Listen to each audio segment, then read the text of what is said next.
जय हिंद। स्वागत है आप सभी का आपके अपने YouTube चैनल अमृत एकेडमी पे। हम लोग अपना सीटेट के लिए मैथ और साइंस की प्रिपरेशन कर रहे हैं, जिसमें से आप लोगों ने कॉन्सेप्ट की क्लासेस बहुत सारी देख चुकी होगी और उसको हमने अच्छे से समराइज़ कर लिया है। और आप लोगों के थोड़े डाउट आ रहे थे कि सर हमारे जो है प्रैक्टिस सेट में या फिर मॉक टेस्ट में जो है मैथ पेडागोजी में क्वेश्चंस गलत हो रहे हैं, ठीक है ना। तो देखिए, आज मैंने आप लोगों के लिए मैथ पेडागोजी की एक मैराथन क्लास लाया है, ठीक है ना। इसमें आपके लगभग 7 से 8 पेपर सेट के क्वेश्चंस होंगे, ठीक है ना। आप लोगों को पता होगा कि लगभग 10 क्वेश्चन जो है आते हैं पेडागोजी के हर एक सब्जेक्ट का, चाहे आपका साइंस का सब्जेक्ट ले लीजिए चाहे फिर आप मैथ का सब्जेक्ट ले लीजिए, ठीक है ना। तो आज हमारा जो टारगेट है उन 10 में 10 क्वेश्चन आप कैसे सॉल्व करेंगे उस पर पूरा फोकस्ड रहेगा। और यकीन मानिए, जो लोग इस वीडियो को पूरा लास्ट तक देखते हैं ना, इसमें देखिए कुछ लिखना नहीं है, बस ध्यान लगा करके आपको क्वेश्चंस को समझना है कि मैं क्या बता रहा हूँ, क्या हिंट दे रहा हूँ और आपको ऑप्शंस कैसे पकड़ने हैं। अगर आप अंत तक आप ये वीडियो देख लिया तो यकीन मानिए आप लोग अपना कॉन्फिडेंस लेवल बहुत हाई पाएंगे, ठीक है ना। इसके बाद आपके कई सारे क्वेश्चन तो देखते ही बन जाया करेंगे, ठीक है। तो चलिए, मैं ज़्यादा टाइम वेस्ट नहीं करूंगा आप लोगों को बातों में, ठीक है। और सीधा चलते हैं अपनी क्लास को आगे बढ़ाते हैं आज का। और जो लोग चैनल पर नए हैं प्लीज़ आप लोग चैनल को सब्सक्राइब जरूर कर लीजिएगा, ठीक है ना। एक एक क्वेश्चन को बहुत बारीकी से आपको पढ़ना है, ठीक है। ये रहा आपकी स्क्रीन पे आपका पहला क्वेश्चन, ठीक है ना। देखिए, पहले क्वेश्चन में आपसे क्या कह रहा है, कह रहा है निम्नलिखित में से किस कथन में संख्या 5 को संख्या सूचक गणना संख्या के रूप में रखा गया है, ठीक है। देखो, हम आपको बताएं, संख्याओं को दो तरीके से हम लोग देखते हैं। एक तो देखा जाता है जैसे कोई नंबर है आपका, ठीक है ना, इसको दो तरीके से देखा जाता है। एक तो गणना के तरीके से, ठीक है ना, गणना का मतलब एक गिनती है, 5 बुक है, 10 आदमी है, ये देखा जाता है, ठीक है ना, गणना के तौर पे। एक होता है क्रम के तौर पे। क्रम का मतलब होता है कि पहला, दूसरा, पांचवा, पांचवी बस, पांचवा गांव, 10वां आदमी, इस तरीके से इन्हें बोलते हैं क्रम, ठीक है ना। तो इनका अगर इंग्लिश में देखना चाहो तो क्रीडेंशियल और क्रीडेंटिकल, और एक तो वो नाम देते हैं, दूसरा नाम होता है, ठीक है। तो हिंदी में ही आप समझ लो इतना, ठीक है। एक क्रमवाच्य संख्याएं होती हैं, एक गणना के लिए होती है, ठीक है ना। जैसे अब देखो, इसमें कह रहा है कि गणना संख्या आपको पहचानना है कि इसमें से कौन सा है जो गणना को केवल बता रहा है, ठीक है ना। जैसे पहला ऑप्शन दिया है, कह रहा है प्रत्येक समूह में 5 सदस्य हैं। तो देखिए, क्या 5 सदस्य बोलने से कहीं पे भी क्रम क्या ध्यान आ रहा है आपको? तो आप कहोगे कि नहीं, तो यहाँ पे ये आंसर हो सकता है, लेकिन उससे पहले हम और चेक कर लेते हैं। कह रहा है 5वीं गेंद व्हाइट बॉल है। तो 5वीं मतलब क्रम से बात कर रहा है, पहली, दूसरी, तीसरी, चौथी, 5वें क्रम पे जा रहा है, तो ये तो क्रमिक होगी, लेकिन हमसे गणना वाली बात करी है, ठीक है ना। अच्छा, तो ये 5, ये तो फिर कट गया। कह रहा है बस नंबर 5 गांधीनगर जाती है। 5 नंबर की बस मतलब 5वीं बस कह रही है, 5 संख्या नहीं कह रही है कि 5 बसें जा रही हैं। वो कह रहा है 5 नंबर की बस, इसका मतलब पहली, दूसरी नंबर, तीसरी आते आते 5वें नंबर की बस जो है वो गांधीनगर जा रही है, ठीक है ना। तो ये भी आपका क्रमिक में हो गया, ये भी गलत हो गया, ठीक है ना। अगला कह रहे हैं कि पर्यावरण दिवस प्रत्येक वर्ष जून के 5वें दिन, ये देखिए जून के 5 दिसंबर या 5 जून क्या है होता तो अलग बात हो जाती। ये कह रहे हैं जून के 5वें दिन, मतलब पहला, दूसरा, तीसरा, इस तरीके से करके क्रम बता रहे हैं ये, ठीक है। तो ये भी आपका कट गया। तो आपका एक ही ऑप्शन बचा जिसमें कह रहे हैं कि प्रत्येक समूह में 5 सदस्य हैं, ये आपको गणना बता रहे हैं, गिनती बता रहे हैं, काउंटिंग बता रहे हैं, ठीक है ना। आई होप आप ये क्वेश्चन अच्छे से समझ गए होंगे। इसी तरीके से बाकी आने वाले सारे क्वेश्चन को ध्यान से सुनिएगा और समझिएगा। यकीन मानिए आप लोग को एक भी क्वेश्चन गलत नहीं होगा पेडागोजी से इसके बाद। और अगर थोड़ा बहुत रह जाता है तो उसको मैं नेक्स्ट एक और आप लोगों के लिए मैराथन क्लास लाऊंगा, उसमें और समेट दूंगा, ठीक है। जितने भी नए, पुराने या एक्सपेक्टेड है सब कुछ करा दूंगा, बस चैनल को सब्सक्राइब कर लेना, ठीक है। चलिए, अगला देखिए आपसे क्या कह रहा है, ध्यान से पढ़िए। कह रहा है सिद्धि, कोई टीचर है शायद, गणित की अपनी कक्षा में सावधानी पूर्वक अवलोकन करती है, ठीक है। पहला काम ही होता है किसी भी चीज के लिए अवलोकन करना, देखना, ठीक है ना। कह रहे हैं वह अपने विद्यार्थियों को नियमित रूप से कार्यपत्रक मतलब वर्कशीट देती हैं। वह अपने विद्यार्थियों को उनकी गलतियों और वैकल्पिक अवधारणाओं पर प्रतिपुष्टि भी देती हैं। सिद्धि आकलन की किस तकनीकी का प्रयोग कर रही है? तो देखो, ये तो पॉजिटिव है, बात है कि जैसे मैं आप लोगों को क्वेश्चंस दूं, ठीक है ना, आपसे उससे आंसर लूं, उसकी जांच पड़ताल करूं, उससे रिलेटेड आपको सपोर्ट करूं, तो ये तो मैं आपके ग्रोथ की बात कर रहा हूं ना, आपकी आइडियोलॉजी को, आपके एजुकेशन सिस्टम को, आपके अधिगम को बढ़ावा देने का काम कर रहा हूं, ठीक है ना। तो यहाँ पे देखिए कह रहे हैं योगात्मक नहीं होता। योगात्मक क्या होता है कि मैं 6 महीने पे या सीधा साल भर पे जाकर के आपका एक टेस्ट ले लूं, ठीक है ना, इसको बोला जाता है योगात्मक, ठीक है। योगात्मक आकलन ये होता है। तो ये तो आंसर नहीं है, कह रहा है निदानात्मक आकलन। निदानात्मक आकलन तब होता है कि जैसे आप किसी क्वेश्चन में फंसे हैं, उस क्वेश्चन को मैं रीड करूं और उसमें आपको थोड़ा हिंट दे दूं, निदान कर दूं आपके प्रॉब्लम का। वो तो बात ये कह नहीं रही है, ठीक है ना। कह रहे रचनात्मक आकलन, रचनात्मकता में कई सारी चीजें समाहित होती हैं जिससे कि आपका संपूर्ण क्या हो, ग्रोथ हो, ठीक है ना। आपके अधिगम में पूरी तरीके से जो ग्रोथ होता है उसे बोला जाता है रचनात्मक, ठीक है ना। तो यहाँ पे जो मैडम कर रही है वो रचनात्मकता का ज्ञान दे रही है, मतलब रचनात्मकता से बेस्ड आकलन कर रही है, क्योंकि वो वर्कशीट दे रही है, उसके वैकल्पिक अवधारणाओं को जांच रही है, कई सारे काम कर रही है, ठीक है ना। देख दूसरा क्या कह रहे हैं, पूर्वानुमानिक आकलन। पूर्वानुमानिक आकलन यहाँ पे नहीं है, ठीक है। तो समझ गए, आई होप आपको ये क्वेश्चन एकदम अच्छे से समझ गया होगा, ठीक है ना। इंग्लिश में इसको फॉर्मेटिव असेसमेंट बोलते हैं। जब भी कभी क्वेश्चन पॉजिटिव वे में पूछा जाए तो फॉर्मेटिव असेसमेंट काफी पॉजिटिव होता है, तो इसको आंसर कर देना आप अगर कुछ नहीं समझ में आए तो, ठीक है ना, आकलन के केस में। चलो आगे बढ़ चलते हैं अपने अगले क्वेश्चन की तरफ। ये देखिए आपका नेक्स्ट क्वेश्चन दे रखा है, क्या कह रहा है, कह रहा है सकारात्मक कक्षा वातावरण बनाना शिक्षक का मुख्य उत्तरदायित्व है, ठीक है ना। मतलब सकारात्मक कक्षा का वातावरण बनाना मुख्य उत्तरदायित्व है। निम्नलिखित में से कौन सी उपरोक्त परिस्थिति को प्रदर्शित करने के लिए अति उपयुक्त है। आपको बताना है कि आप सोच लो कि आप खुद अपने क्लासरूम का वातावरण एक किसका सकारात्मक बनाना चाह रहे हैं, पॉजिटिव वे में बनाना चाह रहे हैं, क्रिएटिव बनाना चाह रहे हैं, तो आप क्या करेंगे। पहला कह रहे हैं कि शिक्षक को कक्षा में सभी जो भी करना चाहते हैं उनकी अनुमति देनी चाहिए। शिक्षक को कक्षा में विद्यार्थी जो भी करना चाहते हैं वह करने की अनुमति देनी चाहिए। ऐसा थोड़ी है, पता चले कोई बच्चा है बेंच तोड़ना चाह रहा है या कोई बोर्ड फोड़ना चाह रहा है तो आप अनुमति तो नहीं दे सकते अगर आप सकारात्मक बनाना चाह रहे हैं, तो इतना भी छूट नहीं देना है, ये नेगेटिव हो जाएगा, ठीक है। अगला क्या कह रहे हैं, शिक्षक को विद्यार्थियों के साथ कक्षा में कई खेल खेलने चाहिए। बस खेल ही खेलोगे उससे सकारात्मक नहीं हो जाएगा, और कक्षा में क्यों खेलोगे, प्लेग्राउंड में ले जाकर के खेलोगे, ठीक है ना। तो खैर यहाँ पे प्लेग्राउंड को इन्वॉल्व किया जाएगा कक्षा की बातों में, लेकिन यहाँ केवल खेलों की बात करी गई है, तो केवल खेल तो नहीं हो सकता, ठीक है ना। ये भी कट गया। अगला कह रहे हैं कि शिक्षण अधिगम प्रक्रिया में शिक्षकों एवं विद्यार्थियों की सक्रिय भूमिका होनी चाहिए। बिल्कुल सही है। अगर आप चाहते हैं क्रिएटिव क्लासरूम बनाना, सकारात्मक कक्षा का वातावरण बनाना, तो वहां पे टीचर भी इंटरेक्टिव होना चाहिए और साथ ही साथ बच्चा भी होना चाहिए, ठीक है ना। सक्रिय भूमिका दोनों की होनी चाहिए। अभी तक तो मुझे ये आंसर सही लग रहा है। अगला कह रहे हैं शिक्षक विद्यार्थियों को कोई भी गृहकार्य नहीं देना चाहिए। ये गलत है, कोई क्यों नहीं दोगे, थोड़ा बहुत तो दे सकते हो ना। तो ये आपका जो करेक्ट आंसर हो जाएगा सी हो जाएगा।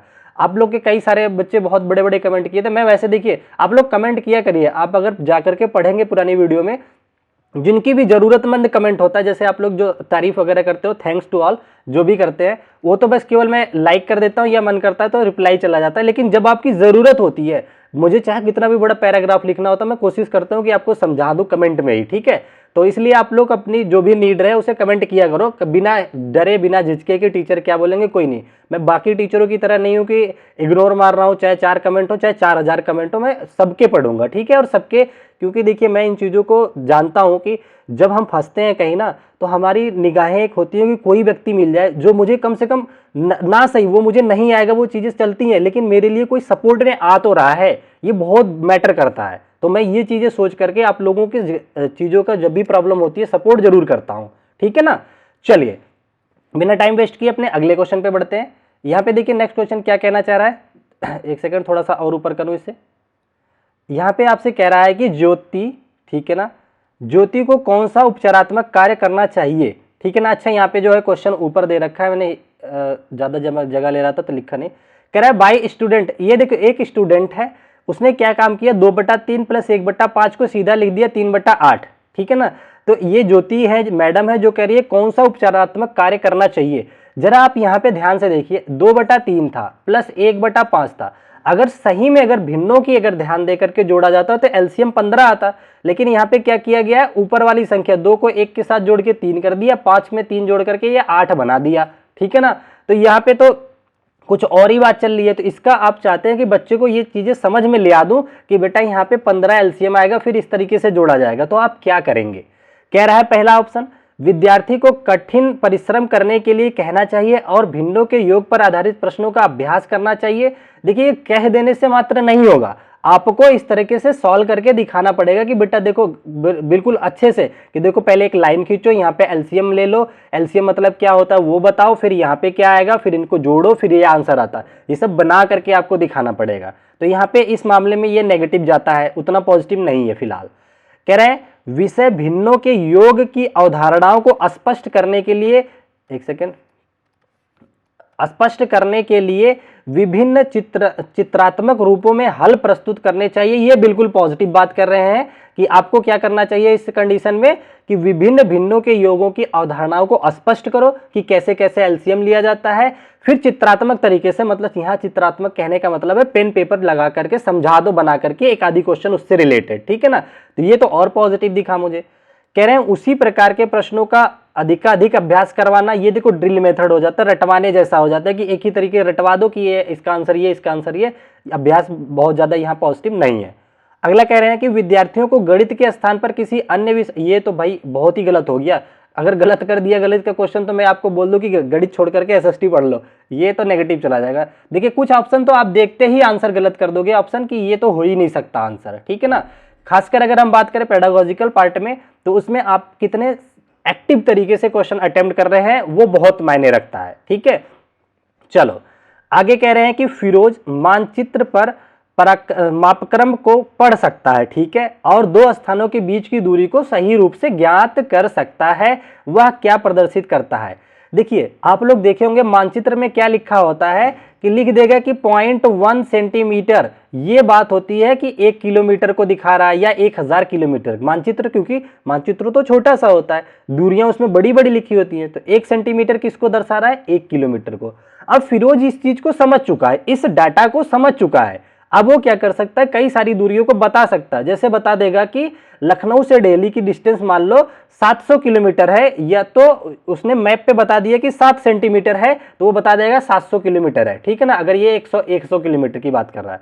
तो इस तरीके से पैमानों को आंकड़ा कर लेता है। जब भी कभी तुलनात्मक तरीके से अध्ययन होता है डेटा का, जैसे मैं बोलूं एक आम का दाम 5 रुपया है, तो आप 12 आम का दाम बता सकते हैं। 1 किलोमीटर की रेंज को 1 सेंटीमीटर बोला तो आप 700 किलोमीटर को आप बता सकते हैं। तो ये सारी चीजें जो होती है ना, ये आ जाती हैं समानुपातिक चिंतन में, आ जाती हैं प्रोपोर्शनल थिंकिंग में आ जाती हैं, ठीक है ना। तो यहाँ पे जो आपका करेक्ट आंसर हो जाएगा प्रोपोर्शनल थिंकिंग हो जाएगा, समानुपातिक चिंतन हो जाएगा, 4th ऑप्शन। यहाँ पे गलती क्या करते हैं बहुत सारे बच्चे, इसको मापन चिंतन करके आते हैं, ठीक है ना, ये बिल्कुल गलत है। आप समझ गए होंगे कि क्यों गलत है। मापन का मतलब जब डायरेक्टली केवल मेजर करने की बात आ जाए, यहाँ पे तुलना हो रही है क्योंकि उसने मानचित्र की बात कर दी है। आप सोचो मानचित्र में क्या आप डायरेक्ट 1 किलोमीटर डिस्टेंस थोड़ी ना दिखा पाओगे, मानचित्र में सेंटीमीटर या तुलनात्मक अध्ययन होता है, ठीक है। आई थिंक अब समझ आ गया होगा इसका आंसर क्या होना चाहिए। चलो आगे बढ़ते हैं अपने अगले क्वेश्चन की तरफ। ये रहा आपका नेक्स्ट क्वेश्चन, बहुत ध्यान से पढ़िएगा। कह रहा है निगमनात्मक विवेचन गणित की एक महत्वपूर्ण बुनियाद है, ठीक है भैया, निगमनात्मक होता है महत्वपूर्ण बुनियाद। कह रहा है निगमनात्मक विवेचन में चरणों का सही अनुक्रम क्या है? देखिए जब आप बात करते हैं डिडक्टिव रीजनिंग, डिडक्टिव रीजनिंग का मतलब होता है एक ओपन, तो उसमें क्या होता है, सबसे पहले आप बच्चे को थ्योरी बताओगे, थोड़ा थ्योरी समझ गया आएगा, तो उससे रिलेटेड उसकी क्या क्या परिकल्पनाएं हैं वो बताओगे, फिर क्या क्या उसमें रीजनिंग पैटर्न आ सकते हैं, जैसे 2+2+, 4+ पैटर्न समझाओगे, फिर ज्यादा लास्ट में जाकर के क्या करोगे, कंफर्मेशन दोगे, यानी कि प्रतिपुष्टि करोगे, ठीक है ना। तो ये आपको समझ आ गया। जैसे फॉर एग्जांपल अगर आपको किसी बच्चे को सिखाना है a+b का होल स्क्वायर, पहले आप उसे फार्मूला बताओगे, तभी बोलोगे कि 105 का स्क्वायर बताओ कितना होता है, तो वो बता देगा 100 + 5 लिखेंगे, इसका होल स्क्वायर करेंगे, हम सॉल्व कर लेंगे, ठीक है ना। तो आप सबसे पहले सिद्धांत बता रहे हो कि आपने बता दिया है कि a+b होता क्या है, तो एक तरह से सिद्धांत है, ठीक है ना। तो सबसे पहला हमारा शुरुआत तो सिद्धांत से होनी चाहिए। यहाँ पे है प्रतिपुष्टि पहले, पैटर्न नहीं, यहाँ पे गलत है, परिकल्पना पहले नहीं, तो एक ही ऑप्शन है, आप ऑप्शन से भी जा सकते थे। सबसे पहले सिद्धांत बताओगे, फिर उसकी परिकल्पनाएं करोगे, हाइपोथेटिस क्या क्या पॉसिबिलिटीज हैं, फिर पैटर्न पकड़ना सिखाओगे, फिर जाकर के कन्फर्मेशन यानी कि प्रतिपुष्टिकरण दे देंगे, ठीक है, समझ गए। मैं यकीन मानो अगर लास्ट तक बने रहे ना, मजा ही आ जाएगा आप लोगों को। ये क्वेश्चन देखो, इसमें क्या होता है ना, पेडागोजी में सुनना बहुत जरूरी होता है। जब आप सुने रहते हैं ना पेपर में, फिर क्वेश्चन देखते हैं ना, तो आप एकदम से हिट कर जाते हैं कि अच्छा मास्टर ने तो ऐसे से बताया था ये बात, तो हम ऐसे क्यों ना अप्लाई कर ले, ठीक है ना। हम कई बार हम जब खुद से पढ़ते हैं ना, तो हमारा दिमाग उतना ओपन नहीं हो पाता। हमें लगता है कि जैसे आप सोचो कोई मूवी चलती है, अगर आप वो सुन लेते हो ना, देख लेते हो, तो आपको बहुत दिन तक पूरी स्टोरी याद रहती है, ठीक है ना। तो उसी तरीके से होता है इस तरह की क्लासेस का, तो इसलिए आप लोग सुन लीजिए। इसमें से बहुत सारे बच्चे आप में से होंगे जो ये सब चीजें जानते भी होंगे, लेकिन आप लोगों को एक रिकॉल हो जाएगा। एक चीज का और ध्यान देना, ज्यादा टाइम इसमें नहीं वेस्ट करूंगा। जब एक तो अभी ये वीडियो देख लो, एक बार इस वीडियो को 2x या 1.5 पे करके एग्जाम से 4-5 दिन पहले देख लेना, जितनी भी मैराथन क्लासेस होंगी, यकीन मानो आप पास हो जाओगे बहुत अच्छे नंबर से, ठीक है ना। चलो अब आ जाते हैं हम अपने अगले क्वेश्चन पे। देखिए कह रहे हैं कि रीना ने महसूस किया कि एक वर्ग तथा एक आयत में किसी प्रकार का अंतर नहीं होता है। वह वैन हिले के ज्यामितीय चिंतन के किस अवस्था में है। देखिए वैन हिले कौन थे, वैन हिले एक जो है ज्यामिति मतलब ज्योमेट्री में उन्होंने ज्योमेट्री को समझने के स्टेजेस बनाए थे कि बच्चा कब क्या समझता है। उन्होंने पहले कहा कि बच्चा जब 0 लेवल पे होता है, देखिए उन्होंने 5 स्टेजेस बनाई थी, जबकि लेवल 0 से शुरू किया था। 0 लेवल, 1 लेवल, 2 लेवल, इस तरीके से 4 लेवल तक चले थे वो, ठीक है ना। पहले लेवल पे 0 लेवल पे उन्होंने कहा था कि बच्चा सबसे पहले किसी आकृति को देख करके तुलना करता है। जैसे घर में वो गोल रोटी देखेगा ना तो मम्मी से कहेगा कि मम्मी ये तो वृत्त है, सर्कल है। उसने समोसा देख लिया तो कह रहा है समोसा नहीं, इससे तो त्रिभुज होता है। मतलब आकृतियों को देखकर सबसे पहले चक्षुषीकरण होता है पहले लेवल में। तो देखिए जिसको अगर डाउट है तो इसमें प्लेलिस्ट में जाइएगा, वहां पे मैंने पूरा पढ़ा रखा है चैप्टर वाइज जो भी इंपॉर्टेंट टॉपिक है मैथ पेडागोजी का, ठीक है ना। वहां पे और आपको डिटेल में समझ में आ जाएगा, ठीक है। तो चलिए इसमें इन्होंने यही पूछा है कि वो आयत और वर्ग में अंतर नहीं कर पा रहा है। इसका मतलब बस केवल अभी देख पा रहा है कि अच्छा ये चौकोर है, ये भी चौकोर है, तो ये वर्ग होगा या आयत होगा, डिफरेंशिएट नहीं कर पा रहा है। तो इसका मतलब बहुत 0 लेवल पे अभी है, वो 0 लेवल पे है, तभी तो दिस्सीकरण केवल देख पा रहा है वो, ठीक है ना। तो यहाँ पे जो करेक्ट आंसर हो जाएगा 0 स्तर हो जाएगा, यानी कि दिस्सीकरण में इसको विजुअलाइजेशन भी बोलते हैं या चक्षुषीकरण भी लिख करके आ जाता है आपके सामने, ठीक है, समझ गए, ठीक है। चलो आगे बढ़ते हैं अपने अगले क्वेश्चन की तरफ। यहां पे देखिए क्या कह रहा है आपसे, कह रहा है कक्षा 5 का एक बालक उल्लेख करता है कि 1/2 1/3 से कम है। उसने ये बताया कि 1/2 जो है ये कम है, बल्कि 1/3 बड़ा है। ये उल्टे ही बोल रहा है। आपको पता चल गया होगा कि कौन बड़ा होता है, जिसका डिनोमिनेटर बड़ा होता है वो संख्या छोटी होती है। इसने उल्टा बोला कि 1/2 जो है कम है 1/3 से। यहां वह बालक किसके विचार का अंकित सामान्यीकरण कर रहा है। तो मुझे ये बताओ, उसको ये लग रहा है बच्चे को कि दो हमें पढ़ाया गया है नेचुरल नंबर में कि 2 जो है वो छोटा होता है 3 से। उसको 2 और 3 दिख गए तो उसने बोल दिया। उसको ये नहीं मैटर करता कि ये भिन्न संख्या है, 1/2 है। उसको ये लगता है अच्छा 2 दिख गया, ये 3 दिख गया, एक तो बराबर ही है, 2 3 की तुलना कर देता हूं, 2 छोटा है 3 बड़ा है, ठीक है ना। इसका मतलब अभी वो भिन्नों के बारे में नहीं समझ पाया बच्चा, अभी उसका दिमाग वहां तक नहीं पहुंचा है। अभी वो बस ये देख रहा है कि काउंटिंग देख रहा है कि हाँ नंबर है तो 2 तो छोटा ही होता है भैया, ये तो छोटा बता देते हैं, ठीक है ना। तो यहां कहना है किसकी बात कर रहा है, अनुपात नहीं, यहां अनुपात की कह नहीं रहा है, प्राकृतिक संख्या है बिल्कुल। अभी वो केवल नेचुरल नंबर के बारे में जानकारी रख रहा है, प्राकृतिक संख्या के, अपरिमेय की कोई धारणा नहीं, समानुपात की कोई धारणा नहीं। अभी बस वो नंबरों की तुलना कर पा रहा है, इसीलिए उसने 1/2 में 2 देखा, 1/3 में 3 देखा, खटैक बता दिया 2 छोटा है 3 से, ठीक है ना, समझ गए। चलो आगे बढ़ते हैं अगले क्वेश्चन की तरफ। ये देखिए आपका नेक्स्ट क्वेश्चन, देखिए क्या कहना चाह रहा है।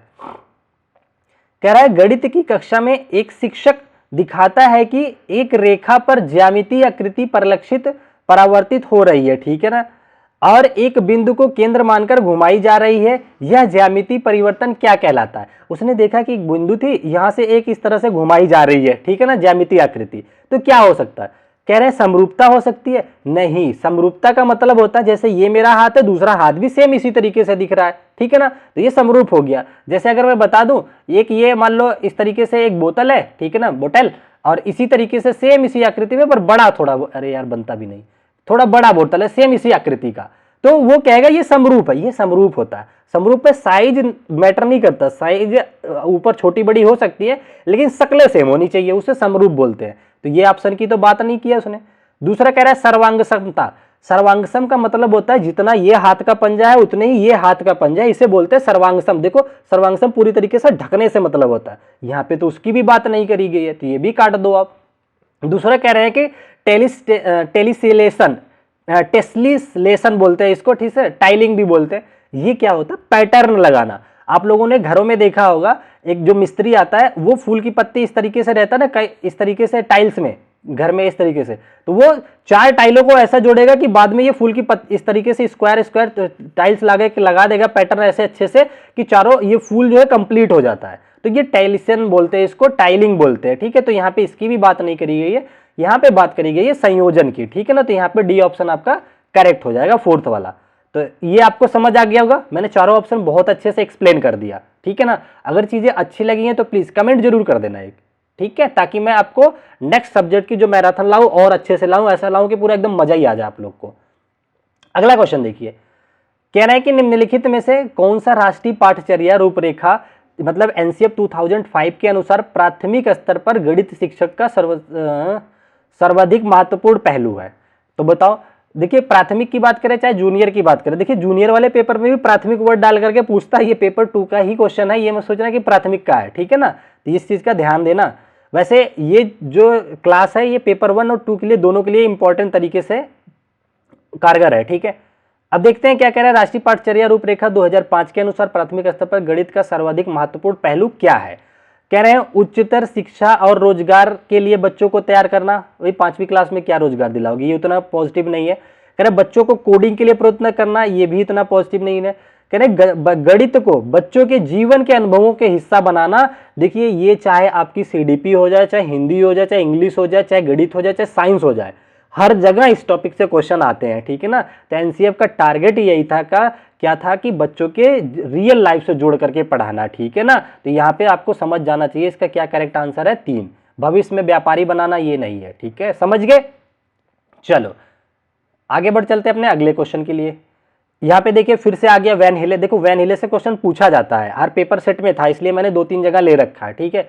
कह रहा है वैन हिले के ज्यामितीय चिंतन के सिद्धांतों में वह स्तर कौन सा है जिसमें बच्चे ज्यामितीय आकृतियों के समग्रतात्मक रूप से अवलोकन करते हैं, परंतु जब आकृतियों का दिग्विन्यास परिवर्तित हो जाता है तब असमंजस दुविधा में पड़ जाते हैं, ठीक है ना। तो ये देखिए अभी पहले ही लेवल पे है, जैसे मान लो अगर ये इस तरीके से ट्रायंगल था, ये समझ गए कि इसे त्रिभुज बोलते हैं, मैंने इसको उलट करके बना दिया इस तरीके से, अब उसकी जैसे ही इधर उधर किया गया ना, अब वो असमंजस में पड़ जाएगा, अब इसको क्या बोलूं, ठीक है ना, कि त्रिभुजी बोलूं कि क्या बोलूं। तो इसका मतलब बिल्कुल 0 लेवल पे है अभी बच्चा, बिल्कुल देखने वाले काम कर रहा है, केवल दृश्यीकरण पे, विजुअलाइजेशन पे है, ठीक है ना। चलो आगे बढ़ते हैं अपने अगले क्वेश्चन पे। यहां देखिए नेक्स्ट क्वेश्चन आपसे क्या कहना चाह रहा है। कह रहा है श्रीमती मधु कक्षा में निम्नलिखित प्रश्न हल करने के लिए देती हैं, कौन सा, कि कौन सी 2 संख्याओं को जोड़ा जाए कि कुल योग 54 आए, यह किस प्रकार का प्रश्न है। मुझे ये बताओ, मैं आपसे ही अगर पूछ लूं कि किन 2 संख्याओं को जोड़े कि आंसर आपका 54 आए, तो एक आप में से एक कहेगा कि सर 50 और 4 को जोड़ दो, ठीक है ना, दूसरा कहेगा नहीं सर 52 और 2 को जोड़ दो, तीसरा कहेगा कि सर कुछ और ही जोड़ देते हैं, मान लो 48 48 और ये कितना हो जाएगा 6 को जोड़ दो। तो इसका मतलब एक क्वेश्चन को कई तरीके से आंसर बताया जा सकता है, तो ये तो डाइवर्जेंट की बात हो गई, ठीक है ना, अब सारी चिंतन की बात हो गई, तो ये एक डाइवर्जेंट थिंकिंग से रिलेटेड क्वेश्चन है। कह रहा है योग के कौशल जांचने का क्वेश्चन है, नहीं भैया, विद्यार्थियों को भ्रमित करने के लिए तो कभी क्वेश्चन दिया ही नहीं जाता, ठीक है ना। कह रहा है गणित चिंतन को बढ़ावा देने के लिए खुले सिरे वाला प्रश्न, ये बिल्कुल सही है कि बच्चा और अच्छे तरीके से सोचे कि कई तरीके से आंसर दिया जा सकता है, ठीक है ना। फिर कह रहा है अधिगम को मनोवैज्ञानिक सिद्धांतों के अनुसार बनाया हुआ प्रश्न, ऐसा कुछ नहीं है, ठीक है। तो आपको आपका आंसर मिल गया, ठीक है। आगे बढ़े, चलिए अगले क्वेश्चन की तरफ चलते हैं। ये रहा आपका नेक्स्ट क्वेश्चन, ठीक है ना। और प्लीज एक आधी स्टूडेंट को जोड़िए, आप लोग थोड़ा शेयर कीजिए, इतनी मेहनत करता हूँ आप लोग को, आप यकीन मानिए आप पूरे यूट्यूब पे ना किसी से भी तुलना कर लीजिए, चाहे बहुत बड़े बड़े चैनल होंगे, किसी ने भी अगर पेपर 2 के लिए इतने कंटेंट दिए हो तो आप कमेंट कर सकते हैं कि हाँ इतना पढ़ाया मैंने। बहुत तरीके से पहले आप लोगों को पूरी थ्योरी पढ़ाई है 20-25 लेक्चर, फिर उस टाइम भी प्रीवियस ईयर कराया है, फिर पीवाईक्यू की अलग से सीरीज चलाई है, फिर आप लोगों के लिए माइंड मैप तैयार करवा रहे हैं, उसके बाद फिर मैराथन क्लास। आप देखिएगा केवल इसी कंटेंट के लिए कितना मैंने दे रखा है आप लोगों को। जिस बच्चे ने इस पूरे को पढ़ लिया ना, यकीन मानिए उसके 130 के आसपास आ जाएंगे, ये मैं गारंटी से कह सकता हूँ, ठीक है ना। चलिए फिलहाल अपनी क्लासेस में आते हैं। अगला क्वेश्चन क्या है, निम्नलिखित में से किसके द्वारा गणित के शिक्षण अधिगम को बेहतर बनाने की सबसे कम संभावना है।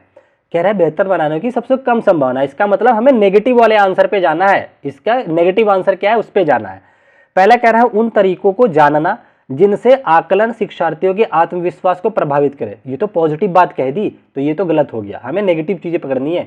कह रहे हैं विद्यार्थियों को गलत उत्तरों के पूरे हल कराना प्रस्तुत करना, ये आपको पॉजिटिव लग रहा होगा, लेकिन ये नेगेटिव बात है। आप कभी भी ना अगर बच्चा आपकी क्लास में फंस जाता है ना, तो उसको पूरा सॉल्यूशन मत दो, उसको एक हिंट दो। जैसे आज सुबह ही आप ही में से किसी ने एक व्हाट्सएप पे मैसेज किया था एक क्वेश्चन को, मैंने उनका पूरा सॉल्यूशन नहीं दिया, पहले मैंने हिंट दिया कि ऑप्शन में ये एलिमिनेशन मेथड आप लगा सकते हो, ठीक है ना, ताकि आप उसमें मेहनत करोगे तो और सीखोगे, ठीक है ना। मेरा कहने का उद्देश्य यहाँ पे यही था, ठीक है। तो यहाँ पे देखिए कह रहा है विद्यार्थियों के गलत उत्तर को पूरे पूरे हल प्रस्तुत करना, पूरा हल मत दे देना, कभी उनको हिंट देना कि वो थोड़ी मेहनत करे, ठीक है ना। तो यहाँ पे जो ये गलत था तो ये आपके आंसर में आ सकता है।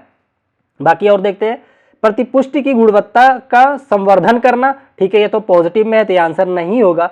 शिक्षण को रूपांतरित करने के लिए आकलन में परिमाणों का इस्तेमाल करना, ये भी पॉजिटिव है तो ये भी आंसर नहीं होगा। आपका जो करेक्ट आंसर है वो हो गया कौन सा, बी ऑप्शन, ठीक है। चलो आगे बढ़ते हैं अपने अगले क्वेश्चन की तरफ। यहां पे देखिए नेक्स्ट क्वेश्चन आपसे क्या कह रहा है, कह रहा है किसी विद्यालय में गणित प्रयोगशाला का सर्वाधिक उपयुक्त उद्देश्य कौन सा है। गणित जो लैब है उसका क्या सबसे ज्यादा उद्देश्य क्या हो सकता है। कह रहा है इसके आधार पर विद्यालय निरीक्षण के दौरान विद्यालय की अच्छी टिप्पणियां मिलती हैं। अरे ऐसा थोड़ी है कि आप वाहवाही लूट रहे हैं कि वाह मेरे स्कूल में तो लेबोरेटरी है, बस कोई अगर परीक्षण हो रहा है तो हम दिखा देंगे कि हमारे पास है, इसके लिए नहीं होता है, ठीक है, गलत काट दो। कह रहा है इसके माध्यम से विद्यार्थियों को कुछ खाली समय बिताने का अवसर मिलता है। वहां क्या गप्पे लड़ाने के लिए भेज दोगे क्या कि खाली समय बिता के आ जाओ, लैब में जाओ बैठ जाओ।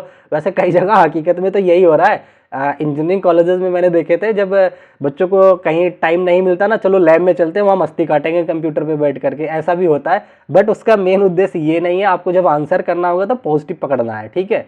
चलो यहाँ कह रहे हैं कि परिशुद्ध प्रयोग कार्य करने का अवसर प्रदान करना, परिशुद्ध प्रयोग कार्य करने का provide opportunity to recognise experimentation, नहीं एक्सपेरिमेंटेशन से यहाँ पे रिलेटेड नहीं है, ये साइंस की तरफ चले। वैसे ये पॉजिटिव है, अगर ये साइंस में होता तो ये 100% सही होता, क्योंकि प्रयोग करना ये सारी चीजें जो है ना चली जाती हैं साइंस में, यहाँ मैथ की बात कर रहा है। कह रहा है यह सत्यापन और गणितीय अन्वेषणों के लिए अवसर प्रदान करता है, तो ये सबसे ज्यादा अच्छी बात है, ठीक है ना। तो जो गणित का लैब होता है, गणित में आपका कोई फार्मूला सत्यापित करना हो गया या कुछ नए खोज करना हुआ तो उसके लिए अवसर प्रदान करता है, ये सबसे पॉजिटिव आंसर है, ठीक है ना। चलो आगे बढ़ते हैं अपने नेक्स्ट क्वेश्चन की तरफ। यहां पे देखिए आपका अगला क्वेश्चन क्या कह रहा है, कह रहा है आकृतियों पर एक अध्याय पर चर्चा करने के पश्चात शिक्षक विद्यार्थियों से पूछता है कि गाड़ियों के पहिए वृत्ताकार क्यों होते हैं। कक्षा में पूछे गए प्रश्न के बारे में आप क्या सोचते हैं। देखिए गाड़ियों के पहिए वृत्ताकार होते हैं, इससे अगर आप क्वेश्चन पूछते हैं तो इससे क्या होगा, तार्किक चीजें निकल करके आएंगी। विद्यार्थी कहेगा कि इससे क्या है कि लोटनिक घर्षण कम हो जाएगा, दूसरा कहेगा कि लुढ़कने की वजह से स्पीड तेज हो जाएगी, ठीक है ना। तो बहुत सारी चीजें तर्क लगाएगा बच्चा, ठीक है ना। तो यहाँ कह रहे हैं समय की बर्बादी, ऐसा नहीं है। कह रहा है ये शर्मीले बच्चों को उत्तर देने के लिए अवसर प्रदान करेगा, ये बिल्कुल गलत है। कह रहा है ये विद्यार्थियों में तार्किक विवेचना को विकसित करेगा, ये आपका करेक्ट आंसर हो जाएगा, ठीक है ना। अभिसारी चिंतन नहीं होता है, अपसारी वाला पॉजिटिव होता है, अभिसारी वाला नेगेटिव होता है, ठीक है। चलो आगे बढ़ते हैं अपने अगले क्वेश्चन पे। नेक्स्ट क्वेश्चन देखिए क्या कह रहा है, यहां पे कह रहा है एक लचीला रूपांतरण जो दो समरूपी द्विविमीय आकृतियों उत्पन्न करता है उसे कहते हैं। अच्छा, कह रहा है एक लचीला रूपांतरण जो समरूपी द्विविमीय आकृतियां उत्पन्न करता है उसे कहते हैं विस्तारण, कहते हैं। जैसे मान लो एक ट्रायंगल था छोटा सा, इसी के समरूप हमने दूसरा ट्रायंगल बनाया विस्तार करके बड़ा सा, तो ये क्या काम कर रहा है, विस्तारण की बात कर रहा है, ठीक है ना, डायलेशन की बात कर रहा है। तो इसका करेक्ट आंसर पहला ही ऑप्शन हो जाएगा, ठीक है। घूर्णन हो नहीं सकता, रूपांतरण हो नहीं सकता, परावर्तन बिल्कुल पॉसिबल नहीं है, ठीक है। चलो आगे बढ़ते हैं अपने अगले क्वेश्चन पे, ठीक है। यहां पे देखिए कह रहा है माधव अपनी कक्षा में कहता है कि 6 यानी कि 2 बार 3 10 रुपए यानी कि 5 रुपए की नोट 2, ठीक है ना। माधव किस प्रकार के तार्किक प्रदर्शित करता है। देखो क्या होता है, अगर 10 रुपया है किसी बच्चे को बोल दो कि ये 5 रुपए का एक नोट है, इसमें एक और 5 के नोट है, तो देखियो अगर बच्चा जो है ना अगर बहुत प्रारंभिक स्टेज में है तो वो कहेगा मेरे को ये दोनों दे दो, जबकि दोनों तो बराबर चीजें हैं। वो जबकि किसको मांगेगा, इसको, क्योंकि तुलनात्मक रूप से समानुपातिक रूप से उसको लगेगा कि इसमें अमाउंट ज्यादा है, ठीक है ना।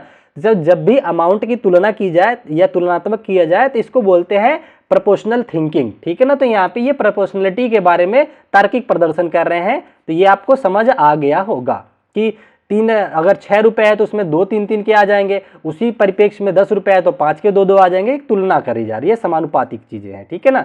तो यहाँ पे बी ऑप्शन आपका करेक्ट हो जाएगा। समझे? चलिए आगे बढ़ते हैं अगले क्वेश्चन पे।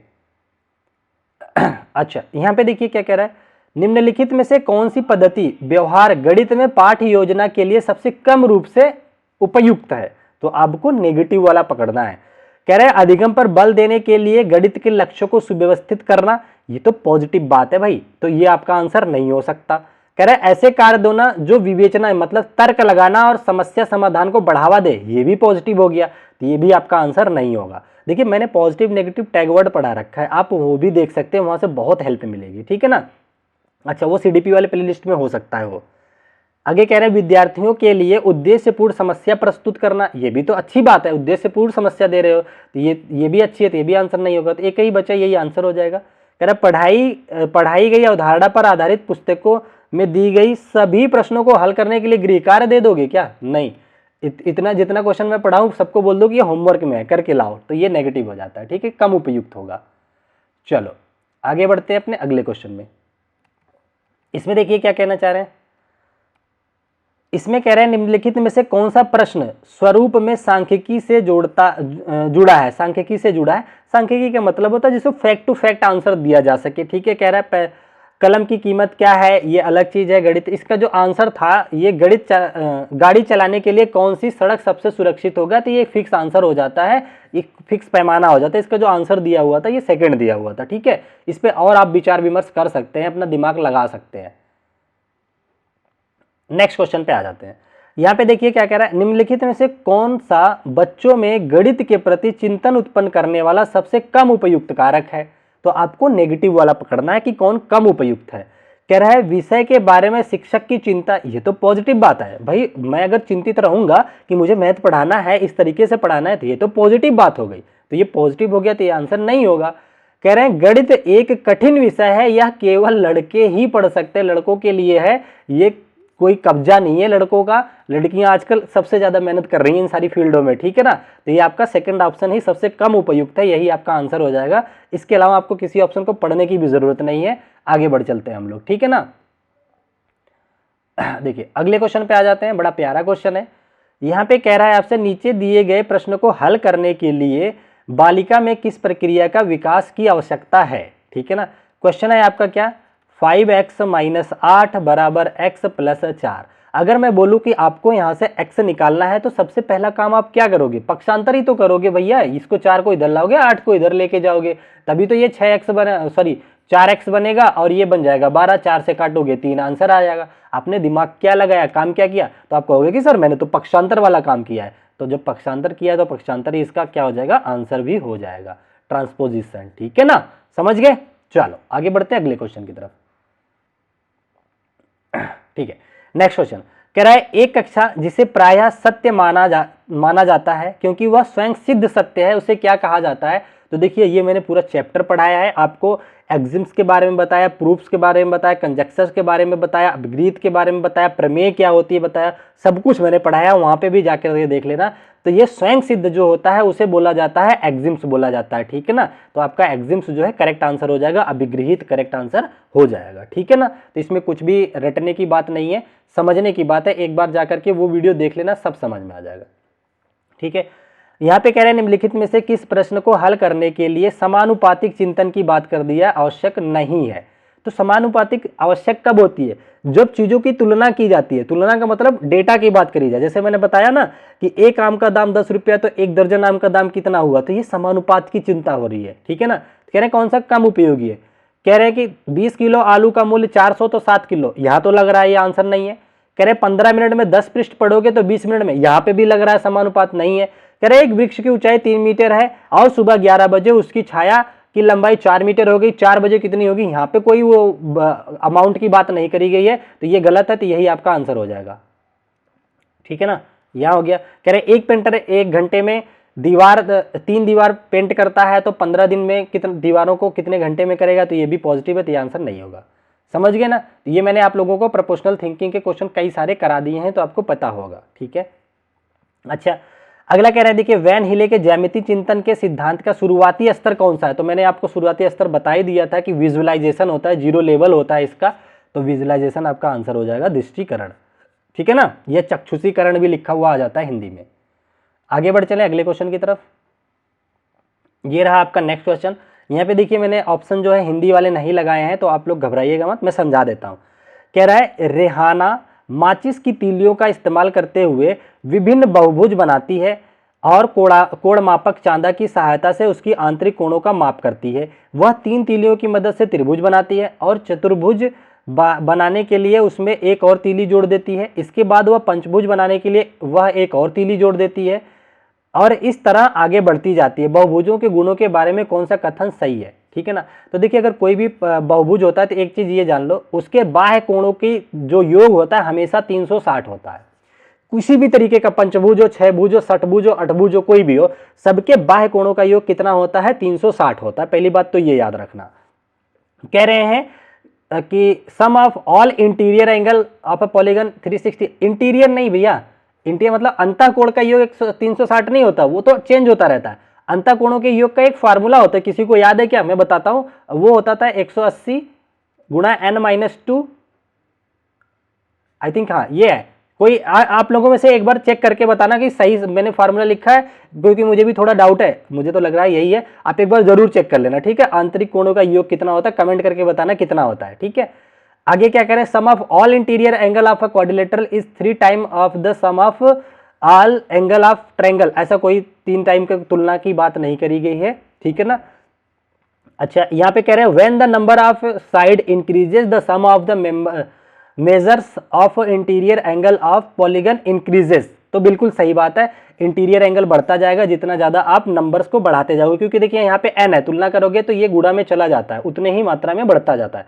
वैसे देखिए इसके कई रूप है, कई जगह आपको बाहर 360 दे करके इस तरीके से लिखा है, तो ये बदला हुआ रूप भी आपको फार्मूला देखने को मिल जाता है। उससे चिंतित मत होना कि ये तो कुछ और ही है, ठीक है ना। तो इसका जो करेक्ट आंसर है आपका फिलहाल ये तीसरा ऑप्शन हो जाएगा, ठीक है ना। चलो आगे बढ़ते हैं अगले क्वेश्चन पे। यहां आपसे कह रहा है एनसीईआरटी के अनुसार निम्नलिखित में से कौन सा कक्षा 6 के विद्यार्थी अधिगमकर्ताओं के लिए अपेक्षित अधिगम प्रतिफलों में से एक नहीं है? मतलब नेगेटिव पकड़ना है आपको। कह रहा है उपयुक्त संक्रियाओं का उपयोग करते हुए बड़ी संख्याओं वाली समस्या हल करता है या करती है, तो पॉजिटिव है, तो ये आंसर नहीं होगा। कह रहा है दी गई परिस्थिति का सामान्यीकरण करने के लिए चरों को विभिन्न संख्याओं के साथ उपयोग करता है करती है, ये भी पॉजिटिव है, आंसर नहीं है, ठीक है ना। कह रहा है विभिन्न इबारती सवालों को हल करने के लिए मतलब एकीक विधि का उपयोग करता है, ये भी पॉजिटिव, तो ये भी आंसर नहीं है। कह रहा है ज्यामितीय प्रमेयों को औपचारिक प्रमाणों को लिखता है, लिखती है, क्यों लिखता लिखती से कोई आंसर नहीं होता है, तो अधिगमकर्ताओं के अपेक्षिक अधिगम प्रतिफलों का लिए सही नहीं है, तो ये अपेक्षिक प्रतिफल के लिए सही नहीं है, तो इसका जो करेक्ट आंसर हो जाएगा आपका डी आ जाएगा, ठीक है ना। चलो अगले क्वेश्चन पे बढ़ चलते हैं। इस क्वेश्चन को आप पढ़िएगा, मैं थोड़ा सा पानी पीऊंगा, ठीक है, ध्यान से पढ़िए क्या कह रहा है।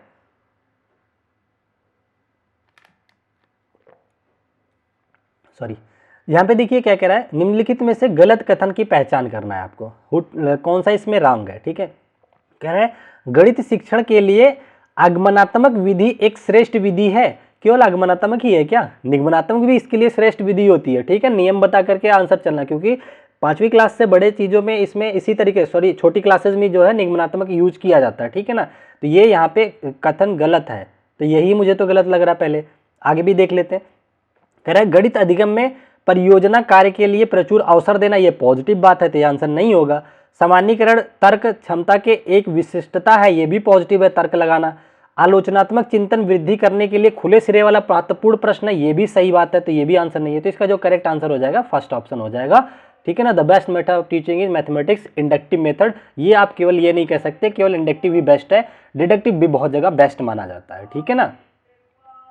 अगला क्या कह रहा है, mathematical thinking is in indicated by, किसके लिए दिया गया है? गणितीय चिंतन किसके द्वारा परिलक्षित होता है? 3-4 ऑप्शन में देखो कि कहाँ पे ज्यादा आपको लगता है कि गणितीय चिंतन हो रहा है, ठीक है ना। पहला कह रहा है प्रतिरूपों का पहचान करना, मतलब आइडेंटिफिकेशन ऑफ पैटर्न, मतलब आपके सामने मैं दे दूं 2, 4, 6, 8, आप खाली जगह दे दूं तो आप क्या बोलोगे? तुरंत बोलोगे कि सर 10, फिर बोलोगे 12, क्यों? क्योंकि आपने पैटर्न को पकड़ लिया है। तो मैथ का मतलब ही होता है कि तार्किक दिमाग लगाना, रीजनिंग करना, तो ये आंसर हो सकता है, नो डाउट पहला ऑप्शन हो सकता है। कि सूत्रों का कंठस्थीकरण, भाई रटने वाली बात जहां दिखे ना कंठस्थ करने की तुरंत काट देना बिना सोचे।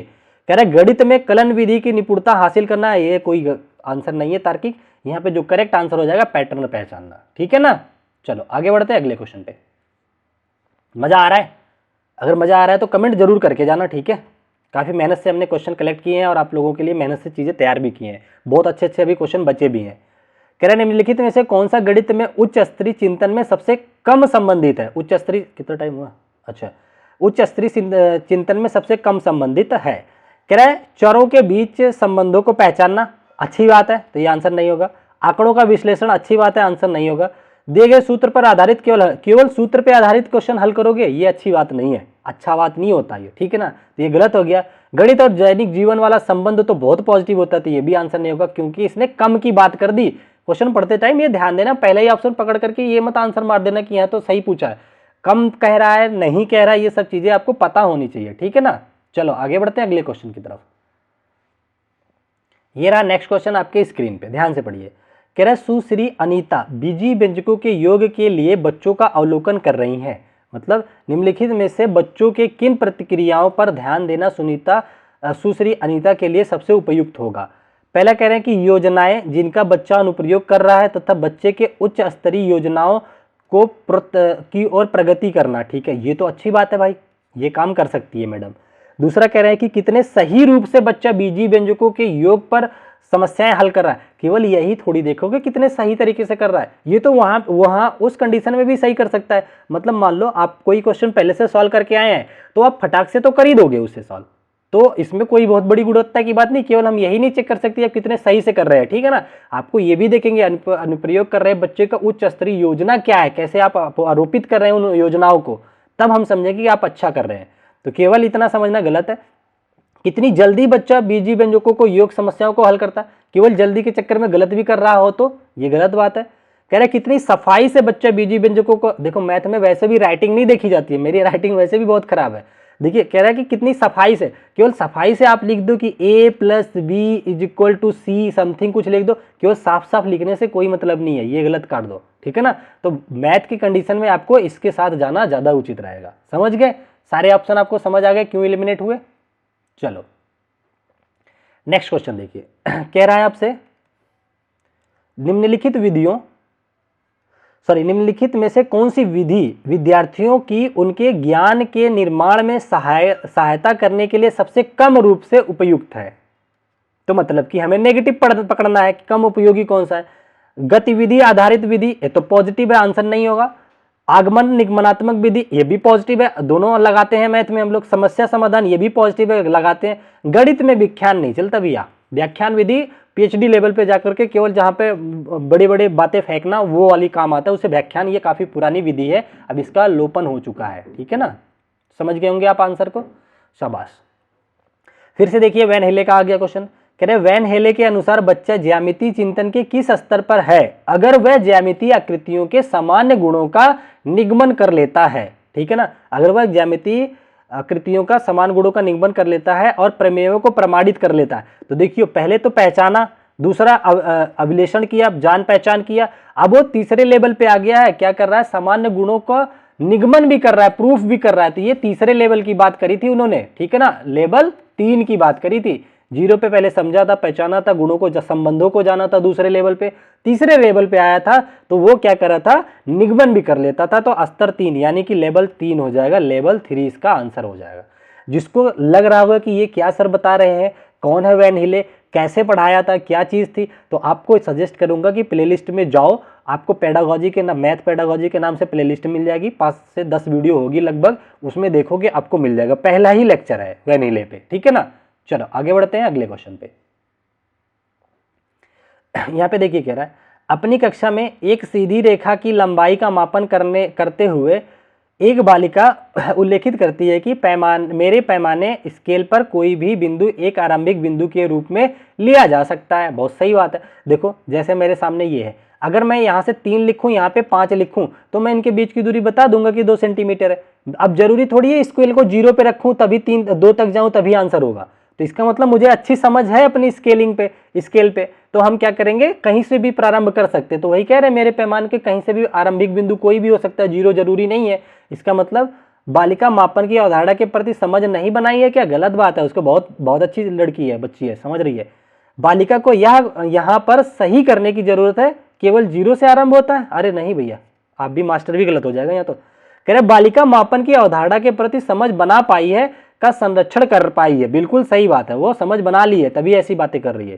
कह रहे गणित की कक्षा में इस तरह के उत्तरों को हतोत्साहित, अरे बाप रे, बहुत ही गलत है। ठीक है ना, चलो मैं थोड़ा सा देखिए वीडियो लंबी है ना, इसलिए थोड़ा सा ऐसी वैसी भी बातें बोल रहा हूँ, अदरवाइज मैं इन चीज ऐसे नहीं बोलता हूँ, बहुत केवल पढ़ाने पे फोकस करता हूँ। मुझे लगता है कि 1-1.5 घंटे की वीडियो होगी, आप बोर ना हो जाओ, इसलिए थोड़ा सा ऐसे लैंग्वेज भी यूज कर ले रहा हूँ। ठीक है ना, तो आप उन चीज़ों को नेगेटिव में मत लीजिएगा। और एक बात और आपसे कहनी है, अगर आप लोगों को ये लगे कि किसी क्वेश्चन में आंसर में थोड़ा सा भी आपको मिसमैच लग रहा है, या कई बार देखो मुझसे भी हो जाता है फुल्लो फुल्लो में, कई बार माइंड ही तो है, ठीक है, स्किप कर जाता है, तो एक पॉजिटिव वे में कमेंट कीजिएगा, फिर मैं उसका आंसर कमेंट में पिन सेक्शन में आप मेंशन कर दूंगा कि इसका सही आंसर क्या है। ठीक है ना, चलो वैसे मैं गलती का कोई चांस देता नहीं जल्दी, लेकिन कई बार हो जाता है सिली मिस्टेक। ठीक है, अगला देखिए क्या कह रहा है।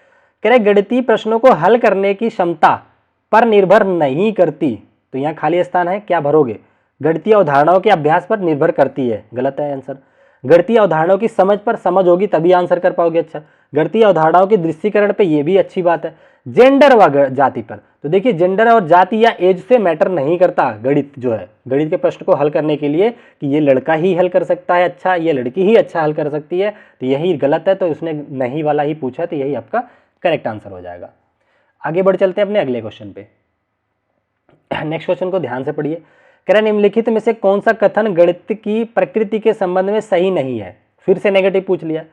कह रहा प्राथमिक स्तर पर गणित मूर्त है, मानते हैं गणित मूर्त है, ठीक है कुछ हद तक, इसमें अमूर्तता की कोई आवश्यकता ही नहीं है क्या? गलत बात है भाई, मूर्त है ये हम मानने को तैयार है, लेकिन अमूर्तता की कोई आवश्यकता ही नहीं है क्या? है आवश्यकता, बच्चा अच्छा है तो उसको आप अमूर्त चीजें पढ़ाओ ना।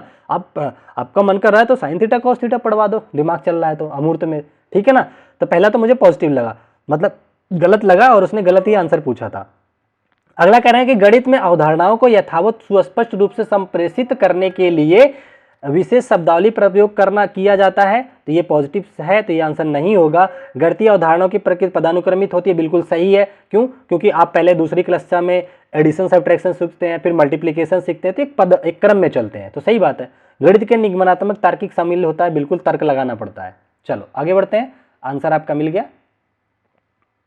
ये रहा नेक्स्ट क्वेश्चन, पढ़ो जरा ध्यान से। क्या कह रहा है, ध्यान से पढ़िए।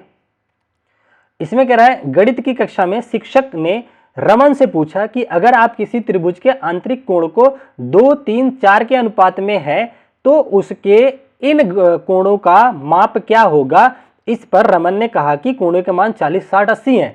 तो रमन का उत्तर उसकी किस क्षमता को दर्शाता है? ठीक है, तो देखिए भाई अनुपातिक हम बता दें 2:3:4 है, इसको समानुपात उसने बता दिया 40:60:80 है, इसका मतलब उसके पास प्रोपोर्शनल थिंकिंग अच्छी है। ठीक है ना, तो गिनने की क्षमता नहीं है, समानुपातिक चिंतन बिल्कुल सही है, मापने की नहीं है, रटने की नहीं है, तो यहाँ पे जो है प्रोपोर्शनल थिंकिंग की बात कर रहा है, तो आप समझ गए होंगे। ठीक है, तो यहाँ पे वैसे भी ये समानुपात का साइन होता है, आप लोग अगर पढ़े हैं तो। ठीक है ना, चलो आगे बढ़ते हैं अगले क्वेश्चन पे। देखिए जिसमें मुझे लगता है कि बहुत ज्यादा व्याख्या की जरूरत नहीं है, उसमें मैं जल्दी भगा रहा हूं। ठीक है, चलो आगे बढ़ते हैं अगले क्वेश्चन पे। क्या कह रहा है, देखिए यहां पे कह रहा है कि गणित के शिक्षण अधिगम के बारे में कौन सा कथन सही नहीं है? फिर से नेगेटिव पकड़ो। प्राथमिक कक्षाओं में गणित का ज्ञान प्रतिरूपों और सामान्यीकरण के अवलोकन के माध्यम से सृजित किया जा सकता है, बिल्कुल सही है, तो ये नेगेटिव नहीं हो सकता। गणित का अधिगम संवाद आधारित सामाजिक प्रक्रिया भी है, ये भी सही बात है।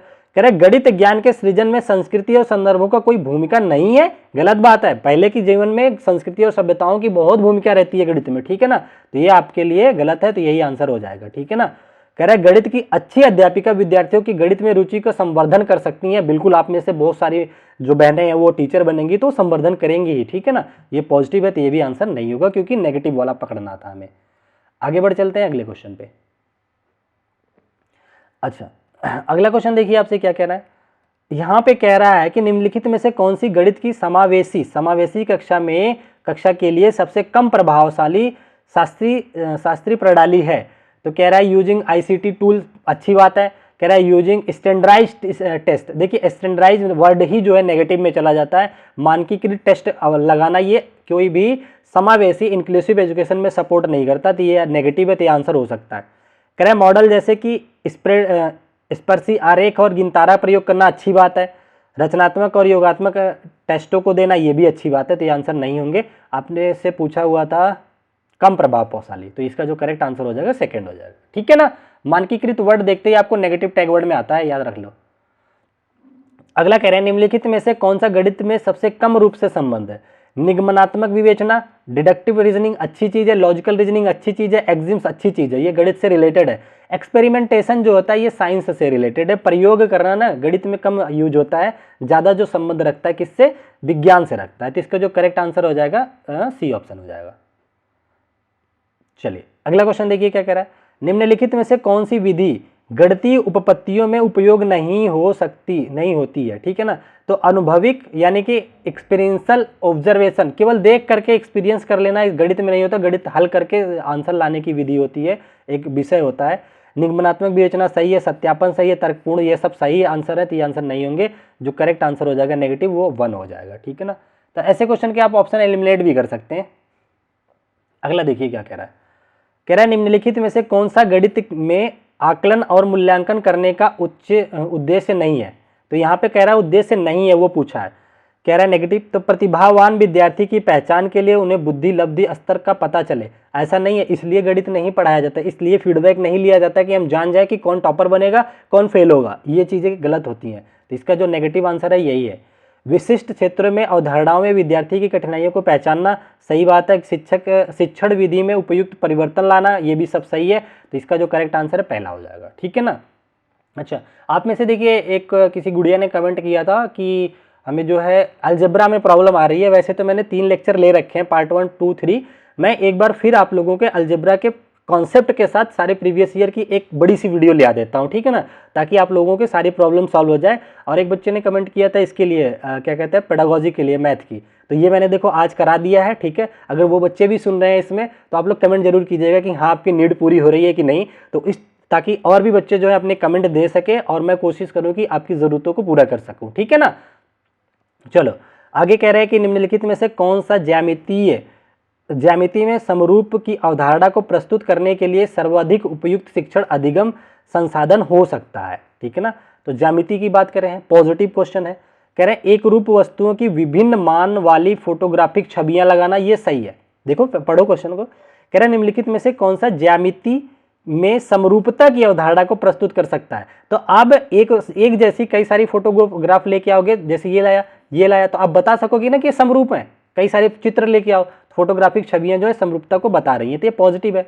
समान देखने वाली आकृतियां के आरेखण करना नहीं है। और क्या कहे, समरूपता की परिभाषा तो ऐसे ही गलत होता है, पाठ्य पुस्तक गलत हो गया, ठीक है ना। तो यहाँ पे पहला ही ऑप्शन आपका सही हो जाएगा। चलो आगे बढ़ते हैं, ये रहा आपका नेक्स्ट क्वेश्चन, ठीक है ना। अगले क्वेश्चन में आपसे कह रहे हैं कि पियाजे के अनुसार किस अवस्था में बच्चे गणितीय विवेचन कौशल दिखाना शुरू करते हैं। पियाजे के अनुसार किस अवस्था में बच्चे गणितीय विवेचना दिखाना शुरू करते हैं। तो ये होता है प्री ऑपरेशनल स्टेज होते हैं, इस स्टेज में आकर के बच्चे गणितीय विवेचना दिखाने शुरू कर देते हैं। तो ये आपको पता होना चाहिए, पियाजे से भी क्वेश्चन आ जाते हैं। आगे बढ़ते हैं, नेक्स्ट क्वेश्चन देखिए, कह रहे हैं राष्ट्रीय पाठ्यचर्या यानी कि एनसीएफ 2005 के अनुसार निम्नलिखित में से कौन सा कथन गणित के संकीर्ण उद्देश्य के संदर्भ में सर्वाधिक उपयुक्त कथन है। तो बताइए कौन सा है, ऑप्शन देखते हैं। कह रहे गणित का अधिगम विवेचना के विकास में सहायता करता है, ठीक है, तभी और देखेंगे। कह रहे गणित का अधिगम रोजगार योग्य वयस्कों के निर्माण करता है, सामाजिक आर्थिक विकास की योगदान करता है। गणित के संकीर्ण उद्देश्य के संबंध में एक सेकंड थोड़ा सा और देखते हैं। Among the following of the appropriate statement with the respect of narrow aims, देखिए नैरो एम की बात कर दिया। नैरो एम का मतलब जो कम उपयोगी है, ठीक है ना। तो यहाँ नैरो योग में आपका जो करेक्ट आंसर आ जाएगा वो सेकंड ऑप्शन आ जाएगा। अगला कह रहे हैं गणित का अधिगम बच्चों में जिज्ञासा में आनंद करने में सहायता करता है, ये नैरो नहीं है, डाइवर्जेंट है, फैलाव है, ठीक है। यहाँ कह रहे गणित एक अधिगम तर्क संगत चिंतन के विकास में सहायता करता है, ये भी सही है। तो यहाँ पे ये जो पहला है वयस्कों के निर्माण के सामाजिक आर्थिक ये सब चीज़ें जो है ये नेगेटिव है, रोजगार पहले ही नहीं दे दोगे, ठीक है ना।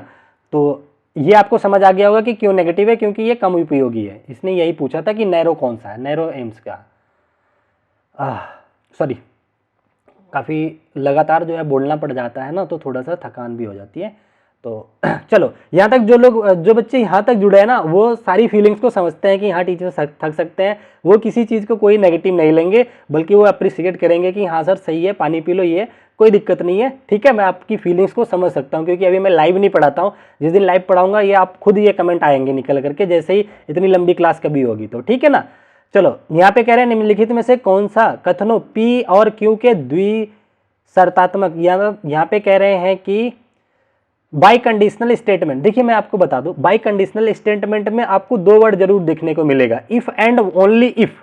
ठीक है ना, इफ एंड ओनली इफ अगर दिखता है तो बाई कंडीशनल की बात कर रहे हैं। ठीक है ना, तो इसमें और ज्यादा नहीं पढ़ेंगे। यहाँ पे ऑप्शन जरा देखिए, तो एक कह रहा है आपसे कि 1 is the less than 7 if and only if 2 is the less than 8। ठीक है ना, तो यहाँ पे इसका जो करेक्ट आंसर है ये 2 हो जाएगा। जब भी बाई कंडीशनल आएगा तो आपको ये वर्ड जरूर देगा। मैंने आप लोगों को कॉन्सेप्ट की वीडियो में ये अच्छे से पढ़ाया है, वहां से डिटेल में आप पढ़ सकते हैं। ठीक है ना, तो चलिए बिना टाइम वेस्ट किए नेक्स्ट क्वेश्चन पे चलते हैं। अगला क्वेश्चन आ जाता है, ये सारे क्वेश्चन थोड़े लेटेस्ट हैं तो इनको मैं थोड़ा और बोल्ड करके लिया हूं। यहां आपसे कह रहा है, देखिए, एक शिक्षिका अपनी कक्षा में दैनिक जीवन की परिस्थितियों में से विभिन्न उदाहरणों की चर्चा करती है, जैसे कि अन्य पटरियों को पार करती हुई एक रेल पटरी, 2 अथवा अधिक सड़कों को पार करती हुई एक सड़क, अंग्रेजी वर्णमाला के एच और जेड इत्यादि। निम्नलिखित में से किन अवधारणाओं का परिचय इन उदाहरणों के द्वारा दिया जाता है। देखो टीचर बता रही है कि इस तरह से एक रेल पटरी थी तो एक ट्रेन आई उसको ऐसे काट दी, और दूसरी कह रही है कि एक ट्रेन इस तरीके, 2 पटरियां ऐसे जा रही थी, एक ट्रेन इसको ऐसे काट दी। तो क्या इससे सिखा सकती है, तो आप लोगों को ये पता होगा कि क्या क्या सिखा सकती हैं। एक सेकंड, मैं थोड़ा ऑप्शन ऊपर ले लेता हूं। यहां पे रेखाखंड तो नहीं सिखा रही है, इससे रेखाखंड तो नेगेटिव हो जाए, रेखाखंड इसमें नहीं आएगा। कह रहा है तिर्यक छेदक, बिल्कुल तिर्यक छेदक। देखिए इसी तरह से होता था, जेड बनता था, इस तिरछी रेखा ही काटती थी, तो तिर्यक छेदक इससे सिखाया जा सकता है। समानांतर, इस वाली एच के हिसाब से, ये देखिए एच से समानांतर रेखाएं मिल रही है ना, तो समानांतर का ज्ञान दिया जा सकता है। समकोण का नहीं दिया सकता, तो ये बी और सी तो सही है, लेकिन समकोण नहीं दे सकते, तो इसमें बी और सी आपके करेक्ट आंसर हो जाएंगे। ठीक है ना, तो ये अक्षरों से आपको क्वेश्चन बनता है, बी सी यहाँ पे दे रखा है, पहला ही ऑप्शन आपका करेक्ट हो जाएगा। चलो आगे बढ़ते हैं अगले क्वेश्चन पे। नेक्स्ट क्वेश्चन देखिए आपसे क्या कह रहा है, एक सेकंड, ये रहा। यहां पे आपसे कह रहा है निम्नलिखित में से कौन सा गणित शिक्षण का सर्वाधिक उपयुक्त तरीका है। बताइए गणित शिक्षण का सबसे उपयुक्त तरीका कौन सा है, मतलब पॉजिटिव आंसर पकड़ना है आपको। कह रहा है अधिगम में रह गई कमियों को ज्ञात कर केवल उन्हीं को संबोधित करना। देखिए केवल वर्ड तो वैसे ही नेगेटिव हो जाता है, तो ये आंसर नहीं है। आगे कह रहे हैं अल्प प्रदर्शन करने वाले की पहचान कर उन्हें कक्षा में अग्रिम पंक्ति में बैठा देना। किसी को भी आगे पीछे बैठाना ये नेगेटिव होता है। ठीक है ना, आगे देखते हैं क्या कहना चाह रहे हैं। कह रहे हैं कि एक जैसे उपागम द्वारा प्रत्येक विद्यार्थी को पढ़ाना, एक जैसे ढर्रे पे नहीं पढ़ा सकते आप, हर बच्चे की अलग अलग इंडिविजुअलिटी होती है, उनके अकॉर्डिंग पढ़ाना होता है। तो एक ही ऑप्शन बचा, यही आंसर हो जाएगा। कह रहे हैं अधिगमकर्ताओं को उनकी विद्यमान क्षमताओं को विकसित करने के लिए प्रोत्साहित करना, ये सबसे पॉजिटिव है, तो यही आंसर हो जाएगा। ठीक है ना, आगे बढ़ते हैं हम अपने अगले क्वेश्चन पे। ये रहा आपका नेक्स्ट क्वेश्चन, मूल्यांकन से रिलेटेड है, पढ़िए इसको ध्यान से। ठीक है, मैं थोड़ा सा और पानी पीना चाहूंगा।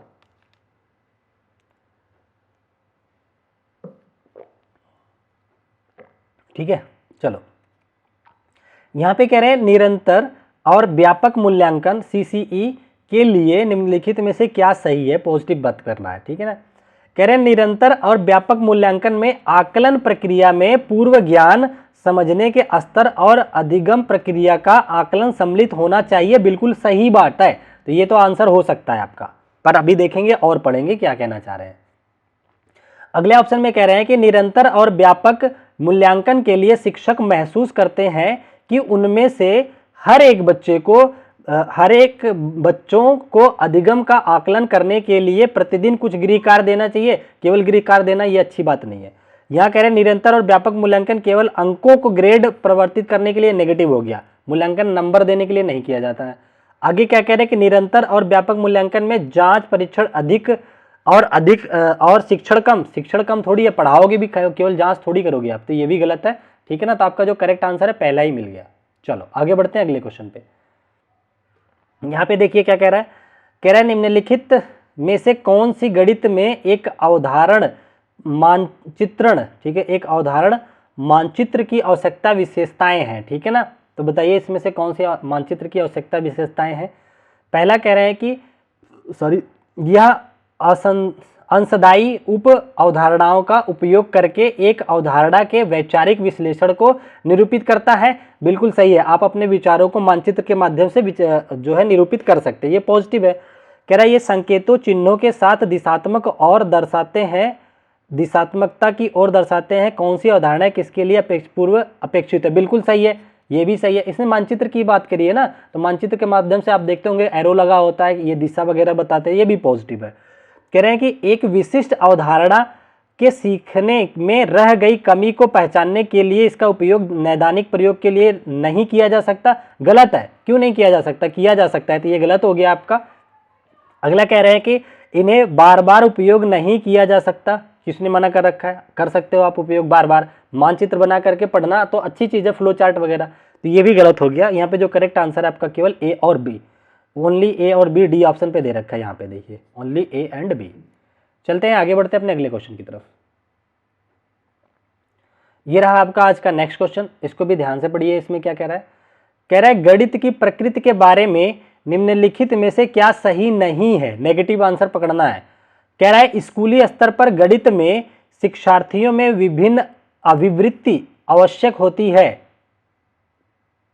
एक सेकंड, विशिष्ट अभिवृत्ति आवश्यक होती है।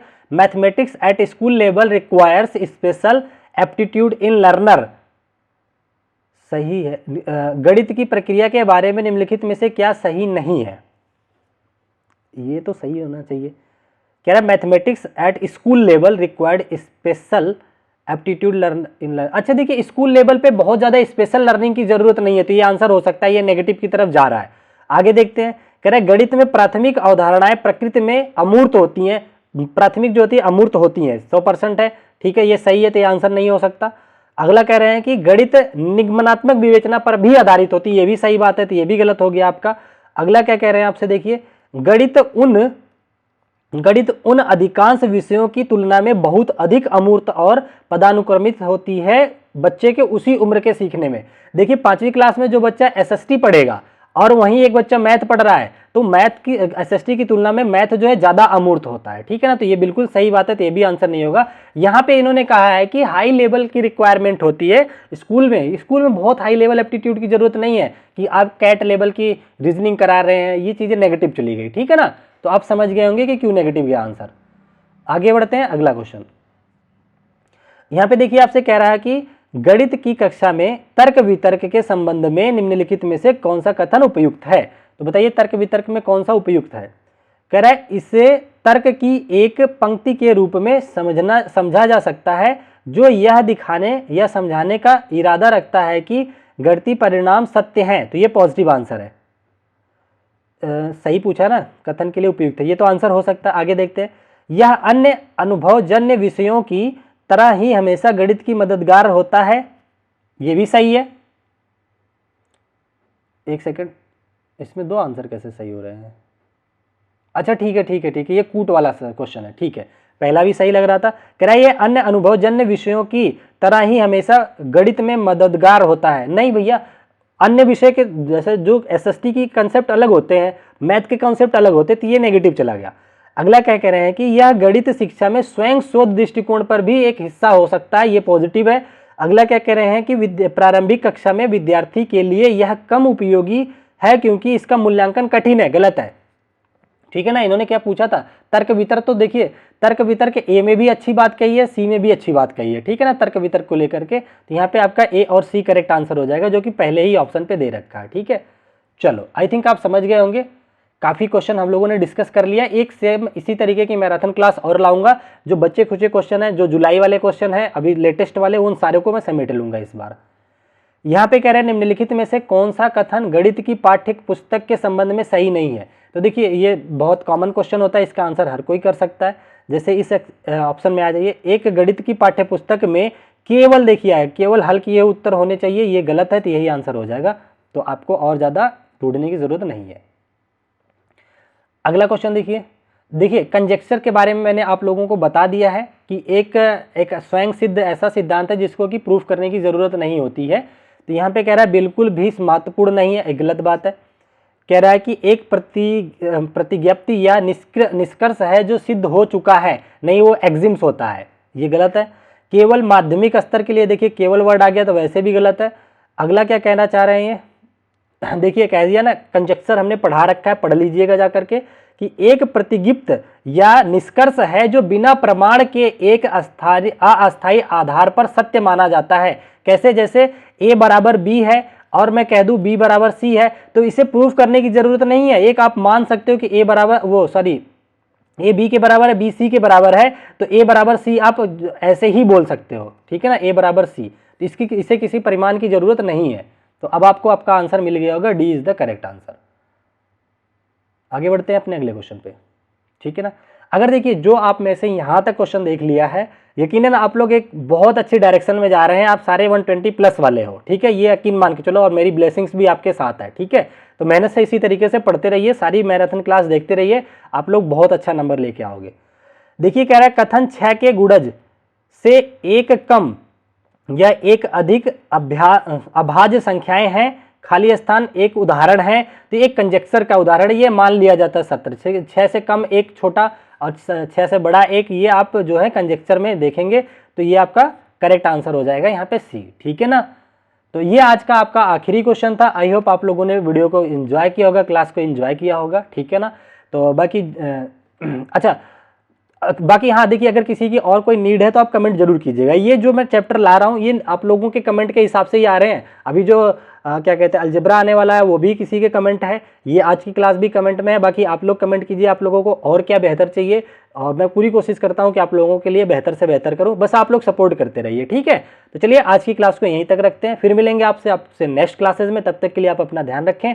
Bye bye, take care, thank you so much, जय हिंद।